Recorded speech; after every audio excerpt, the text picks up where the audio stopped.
You don't want to be that guy that makes the mistake. Now, we start on pommel. The guys do a really, really good job.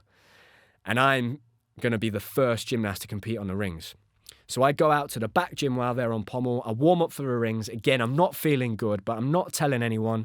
I walk back out to the arena. I get my ring guards on. I get ready to go. I almost try to fake it till I make it and pretend I'm feeling awesome and get myself in that right headspace. I do a good routine, but take a big step on my dismount. And actually, all of us did that on the ring, so we all took big steps, and we lost a lot of marks there on the rings. But the vault apparatus, the next one, again, I'm resting, I'm not doing the vault. We do really well, and Christian Thomas does probably the most iconic piece of gymnastics at that Olympic Games, and he sticks his vault, and the crowd go absolutely wild.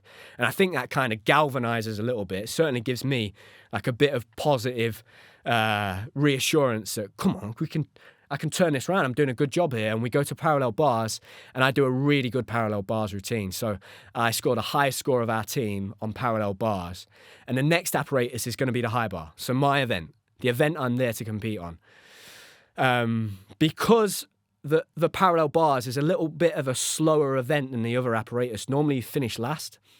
And I was the last athlete to compete on the parallel bars, which meant I didn't have a lot of time to get ready for the high bar. We were going to be straight onto the high bar. And as soon as I finished my routine, they put the green light on and we moved around to the next apparatus. So I'm rushing, trying to get my handguards on my hand. And Sergey makes my handguards. They're handmade and they're very difficult to put on. It's not a case of just strapping them up with a piece of Velcro. You've got to get a buckle inside the right hole. You've got to squeeze them really tight.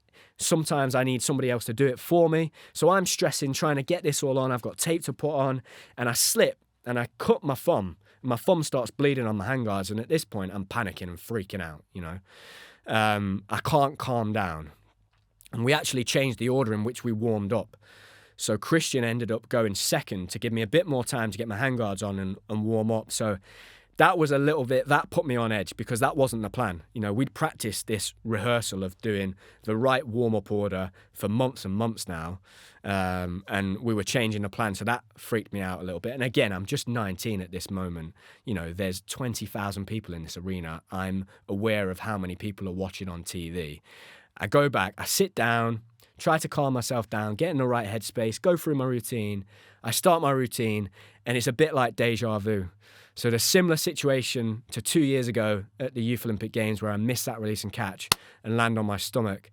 I miss a Kachev skill again, and we're literally talking millimeters and fingertips. The bar pings, I land on my back. And incredibly, looking back now, at 19, in that moment, the biggest moment of my life, bearing in mind that all morning I've been thinking I don't want to be the guy that messes this up, the inevitable happens, and I'm the guy that falls off the apparatus. And I land on my back, and I don't know how I was able to. I managed to find the composure to have a little conversation with myself in that moment and say, calm down, chalk up, finish the routine as well as you can. I did that. I chalked that up, got up, did a really good routine, the rest of the routine, and scored 14-1, which is not a bad score on the high bar. Now, I'm obviously panicking. My emotions take over. I think that's it. I've cost Great Britain the first Olympic medal in 100 years. It's going to be my fault. It's going to be all over the newspapers. I'm thinking back to the World Championships when we missed the selection and that environment, what we were kind of made to feel like, that we'd let everybody down, that we were to be ashamed of ourselves. I'm thinking this is all going to be on me this time. But the guys, they pull it together. And Christian was incredible. And in that moment, he was able to keep incredibly calm, do a beautiful high bar routine, score a 15 score on high bar, which is huge. And we were kind of back on track. And at that moment, the crowd got behind us all. And when the boys went onto floor, they just hit routine after routine. And the crowd got louder and louder and louder. And I had noticed that a Russian athlete on the parallel bars had a mistake. And up to that point, I thought we were neck and neck with Russia.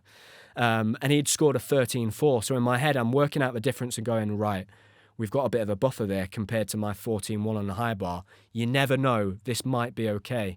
And they did so well that when the last routine was finished and the crowd had gone crazy and we're stood there and I'm feeling all these emotions, the highest of highs, the lowest of lows, all this adrenaline, 20,000 people, and the results come in and we end up initially getting the silver medal. We just can't believe it. It felt like a film. It felt like I was having an out-of-body experience, watching myself experience this thing that I would normally see on TV, but I was in it and I was one of the characters. It was incredible. It's something that I think only me and those 4 other guys will ever really truly understand, and it's a bond that we share that I'm sure we'll have forever.